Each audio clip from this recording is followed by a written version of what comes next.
The first time the Council heard Commander Threxer speak about humans, they laughed. Threxer of the Counterattack Legion had scars that crossed his chitin like jagged lightning.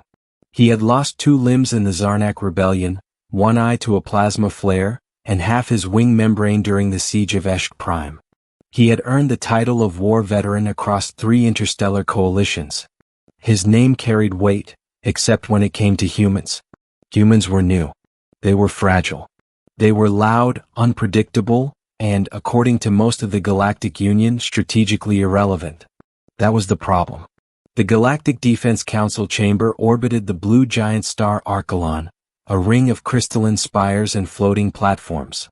Delegates from 57 species hovered, walked, slithered, or pulsed in bioluminescent clouds around a circular projection table. At the center of the table rotated a holographic map of the frontier sector known as the Kale Drift. Threxer stood at the edge, leaning on a carbon fiber support cane. His translator node crackled as he addressed the assembly. "Humans are not what you think," he said. A ripple of amusement traveled through the chamber. Ambassador Vila of the Serati lifted her feathered crest in what humans might have called a smile. "Commander Threxer," she said, her voice melodic, "we respect your service, but humanity has been a member state for less than 30 cycles. They have 1 small cluster of colonies, a modest fleet, and a cultural obsession with, what was it? Recreation. Hardly a galactic threat." Several delegates emitted amused clicks and harmonic tones. Threxer's mandibles twitched. "You mistake youth for weakness." Admiral Koryun of the Vraxian Navy projected his massive holographic form across the table. His species had conquered 3 star systems in their history. "Your concern is noted, Commander. But the humans are cooperative. They trade, they joke, they send us recordings of their music. They are, how did their diplomat phrase it, just trying to survive out here." "Every predator says that," Threxer replied quietly. Silence followed, but it was the uncomfortable kind, brief, then buried under bureaucracy. The Council moved on. Threxer's warning came from memory. Years ago, during the Pernax incursion, humanity had sent a single expeditionary force to support the Counterattack Legion. They were inexperienced, loud, and poorly equipped by galactic standards. Their ships looked primitive, their armor bulky and inefficient. Many commanders had assumed they would break under real combat. They did not. On the surface of Pernax 9, Threxer had seen humans charge into plasma storms to pull wounded Counterattack soldiers from the battlefield. He had watched a human engineer rig a collapsing reactor into a makeshift bomb, sacrificing herself to delay the Pernax swarm long enough for the Legion to evacuate. He had heard human laughter over open comms as they held a trench against creatures twice their size.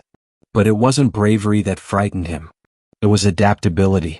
Humans learned fast. They copied alien technology, modified it, improved it, and then used it in ways no one predicted. They studied enemy tactics obsessively. They simulated defeat 1,000 times just to find the one path to victory. And when cornered, they did something most species refused to do. They escalated. The Pernax incursion had ended when a human captain authorized a localized gravitational collapse, destroying an entire moon and the Pernax High Fleet with it. The Union condemned the act. Humans called it necessary. Threxer called it a warning. The Kale Drift incident began as a minor border skirmish. The Dral'Shin Empire, a reptilian species with expansionist tendencies, began pushing into human-claimed mining zones. They tested defenses, harassed freighters, and planted covert listening posts on asteroids. Humanity filed protests. The Union sent mediators. Nothing happened. Dral'Shin commanders believed humans would back down. After all, they were new. They needed allies. They could not afford a war. Threxer listened to intercepted transmissions and felt his secondary hearts accelerate. "They are probing," he told the Council in a private briefing. "Testing human responses. Humans will tolerate much, until they decide they will not."